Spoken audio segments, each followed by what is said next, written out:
तो वहीं केंद्रीय विदेश राज्य मंत्री एमजे अकबर की अब मुश्किलें बढ़ सकती है। इस वक्त की बड़ी खबर आ रही है, आपको बता दें कि एमजे अकबर की मुश्किलें अमित शाह बढ़ा रहे हैं।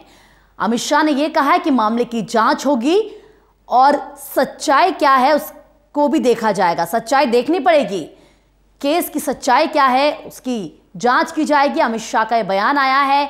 लगातार विपक्ष हमलावर है, एमजे अकबर से इस्तीफे की मांग कर रहा है। यह भी अनुमान लगाया जा रहा था कि जो विदेश से लौट आएंगे तो पद से इस्तीफा दे सकते हैं, क्योंकि विपक्ष लगातार ये कह रहा है कि अपने पद से इस्तीफा दें वरना स्पष्ट करें कि आखिर क्या हुआ था। लेकिन अब यहां पर एमजे अकबर की मुश्किलें बीजेपी के अध्यक्ष अमित शाह ने यह कहकर बढ़ा दी है कि मामले की जांच होगी और जांच करने में ही केस की सच्चाई क्या है इसका पता चलेगा।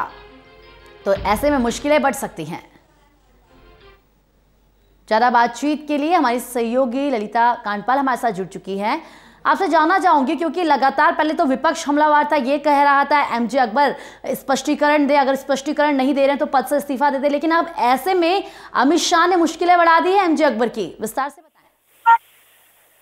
जी बिल्कुल, अमित शाह ने जिस तरह से स्टैंड लिया है इस पूरे मामले में, वो जानते हैं कि जिस तरह के आरोप लगे हैं ये गंभीर आरोप हैं और गंभीर आरोपों के बाद इस पर स्टैंड लेना जरूरी था, क्योंकि अभी 3 राज्यों में चुनाव घोषित हुआ है और 12 नवंबर को जो है सबसे पहले छत्तीसगढ़ में चुनाव होना है। तो ऐसे में अगर पार्टी को स्टैंड इस मामले पर तो पार्टी की बड़ी फजीहत हो सकती थी, लेकिन ऐसे में पार्टी ने स्टैंड ले लिया है कि वो मामले की जांच कराएगी और जांच कराने के बाद जो कुछ भी इससे निकलकर सामने आएगा उसके हिसाब से कार्रवाई होगी। तो कुल मिलाकर जो है एमजे अकबर अभी देश से बाहर है और कयास लगाए जा रहे हैं कि आज वो भारत आ सकते हैं। तो ऐसे में अंदाजा ये लगाया जा रहा है कि भारत आते ही उनका इस्तीफा हो सकता है, ऐसा सूत्र बता रहे हैं। अब लेकिन देखना ये होगा कि क्या स्टैंड लिया जाता है आगे और वो क्या निर्णय लेते हैं। लेकिन कुल मिलाकर जो है अमित शाह ने जो बयान दिया है वो अपने आप में एक तरह से पार्टी ने स्टैंड ले लिया है। जी बिल्कुल, ललित जी ये भी जानना चाहूंगी, क्योंकि अब जिस तरीके से अमित शाह ने कह दिया, पहले तो सिर्फ विपक्षी ये कह रहा था कि इस्तीफा दे दें, लेकिन अब कहीं ना कहीं एमजे अकबर पर दबाव भी बढ़ेगा, क्योंकि मामले की जांच होगी तो ऐसे में उन पर भी एक दबाव बढ़ेगा कि या तो वो साफ तौर पर स्पष्टीकरण दे दे, अगर वो ऐसा नहीं कर पाते हैं तो शायद पद से इस्तीफा भी देना पड़ सकता है।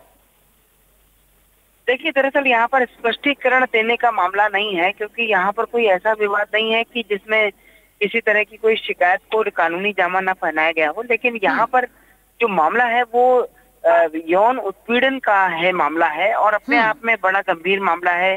बीजेपी जो है हमेशा से ही महिलाओं को लेकर अपनी एक तरह की संवेदनशीलता जाहिर करती रही है और वो कहती रही है कि महिलाओं को लेकर, महिलाओं के साथ होने वाले अपराधों को पार्टी या सरकार, उनकी जहां भी सरकार है वो गंभीरता से लेती है। तो ऐसे में अगर ये जो इस तरह का आरोप है इसमें स्पष्टीकरण की बजाय आपको कार्रवाई ही करनी पड़ेगी।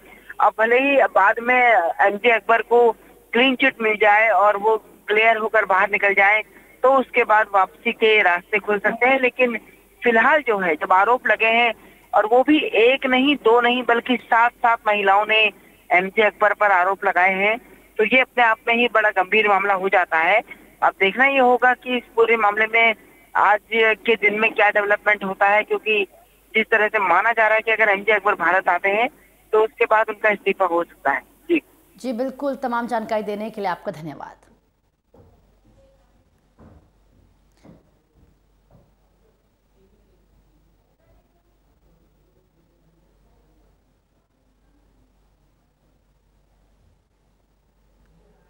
अब तो यहाँ पर जिस तरीके से